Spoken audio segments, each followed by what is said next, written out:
घर के बीचों बीच पानी यदि कहीं है तो समझिए पितृदोष से प्रभावित हो गए। घर में घुसते ही एकदम जीना शुरू हो गया और जीने का अगला हिस्सा अगर पूरी तरह बंद है तो पितृदोष प्रारंभ हो गया।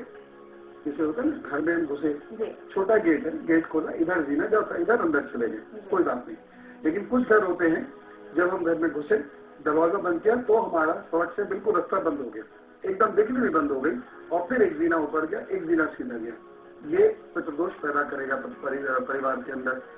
घर के अंदर जीने के नीचे टॉयलेट है या स्टोर है, पितृदोष हो ही जाएगा। उसके अलावा घर का कुछ हिस्सा छूट जाता है, बनते बनते रह जाता है, बन नहीं पाता, या घर का कुछ हिस्सा टूट जाता है। तो ये हो गया। शाम को कितनी भी लाइट आप जला लें, वैभव कर लें, लेकिन आपको एक अजीब सा सुनसानपन लगेगा, चाहे कितने भी लोग हैं, लेकिन रौनक नजर नहीं आएगी। वही एक छोटे से झोपड़े में जाएंगे, बड़ी रौनक नजर आएगी, वैभव होगा, दिखेगा। दूसरा आएगा, खुश नहीं होगा, मेहमान आएगा, खूब खातिर आपने की, लेकिन वो प्रसन्न होकर कभी नहीं जाएगा, हमेशा संघर्ष करना पड़ेगा। कहीं कहीं ईंटें लगी रह जाती है, उसका प्लास्टर नहीं हो पाता, चाहे फर्श पे हो चाहे दीवारों पर हो, कहीं कहीं ईंट उधर आती है, ईंटें दिखाई देने लगती हैं। दीवारों में पेड़ उगाते हैं और पेड़ जो है अच्छे खासे पनपने लगते हैं। तो ये सारे सिम्टम्स होते हैं पितृदोष से प्रभावित परिवारों के। उसके साथ साथ किचन उत्तर में होगा या पूर्व में होगा, पर कठिनाई करेगा, या पश्चिम में यदि किसी का किचन है वो भी इसी तरीके से कठिनाई जरूर करेगा। जिस घर में बुजुर्गों की बेइज्जती हुई हो या बुजुर्गों ने बाहर के लोगों की असमत लूटी हो या उनको धोखा दिया हो, वहां भी ये चीज आ जाती है। क्योंकि पितृदोष ऐसा नहीं है कि एक परिवार में एक ही पीढ़ी में होगा, ये 4 या 5 पीढ़ियों तक प्रभावित कर सकता है। तो कहीं जान के या अनजाने में कोई ऐसी गलतियां हुई होती है तो हमें पितृदोष प्रभावित कर देता है परिवार को। अगर कोई परिवार पितृदोष से प्रभावित है तो क्या सिर्फ जिस घर में वो रह रहे हैं वो घर बदल देना इस समस्या का निवारण हो सकता है? ये बहुत अच्छा प्रश्न है। देखिए, 2 चीजें होती है। पहली चीज तो होती है कि वो जो जगह है वो पितृदोष से प्रभावित है, और दूसरी चीज ये है कि उस जगह के लोग पितृदोष से प्रभावित है।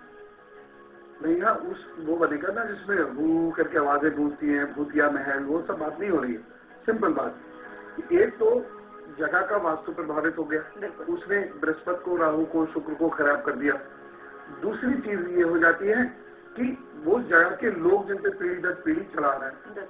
उदाहरण के तौर पर यदि किसी का वास्तु खराब है और मैं वहां किराएदार बन के चला जाता हूँ, तो मेरा पितृदोष नहीं होते हुए भी मैं उस घर के बुरे दोषों से प्रभावित हो जाऊंगा और मेरी प्रोग्रेस रुक जाएगी और नाना प्रकार की व्याधियां आ जाएंगी।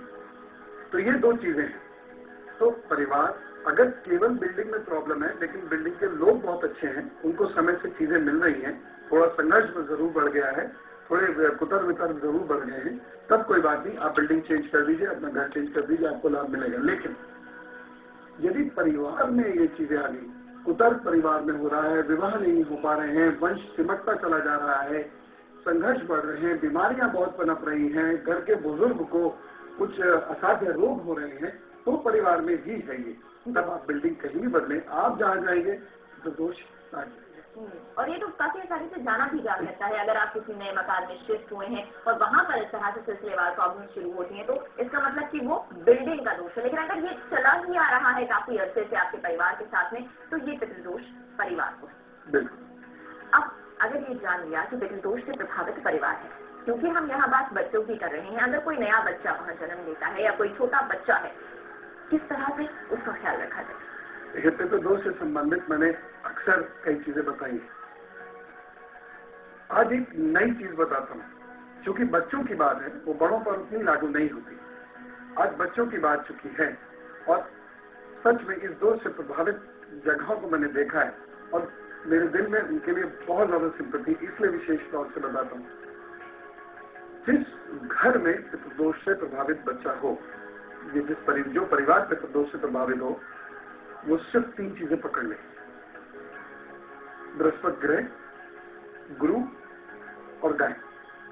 ये 3 चीजें पकड़ लो, आप निश्चित रहना कि आप पितृदोष से बाहर हो जाओगे। और खास तौर से बच्चे को किसी योग्य आध्यात्मिक गुरु के चरणों में डाल दो, उसको खींच लाएगा पितृदोष से। मैं गुरु की क्वालिटी तो बात नहीं कर रहा हूं, मैं ग्रह से बता रहा हूं। कि वो गुरु में ऑटोमेटिकली वो ग्रह का सपोर्ट बच्चे को मिलेगा जो वो बाहर आएगा, क्योंकि बृहस्पति बिगड़ता है।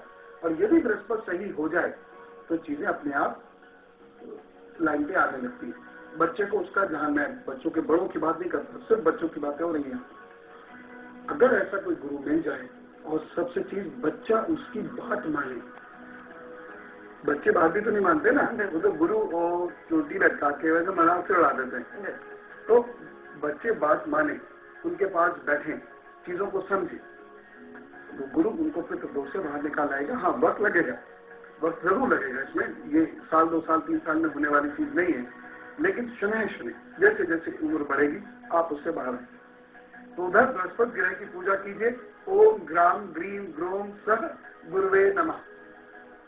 इधर गुरु की पूजा कीजिए और उधर गाय की पूजा कीजिए। गाय को खाना खिलाइए, गाय की सेवा कीजिए, आप पितृदोष से धीरे धीरे मुक्त होने लगेंगे। जिस तरह मैं हमेशा एक अपना डायलॉग मारती हूँ कि समस्या है तो समाधान भी है, और यही ज्योतिष का सबसे बड़ा फायदा मुझे लगता है, क्योंकि यहाँ पर आपको जब अपनी प्रॉब्लम पता हो जाती है तो उसको सॉल्व करना बहुत आसान हो जाता है। कई बार हम अंधेरे में तीर मारते रहते हैं, पता नहीं चलता क्या प्रॉब्लम है, लेकिन यहाँ आपको समस्या पता चल गई है, और जब समस्या पता है तो समाधान हो सकता है। हाँ, और एक चीज, एक लक्षण बताना भूल गया मैं, जो पितृदोष से प्रभावित परिवार होते हैं ना, जो जिसमें गंभीर पितृदोष होता है, वहाँ के लोगों की जो स्किन होती है उसमें रूखापन बहुत होता है। ये भूल गया था, अचानक ध्यान आ गया, तो अपनी स्किन देखते रहिएगा।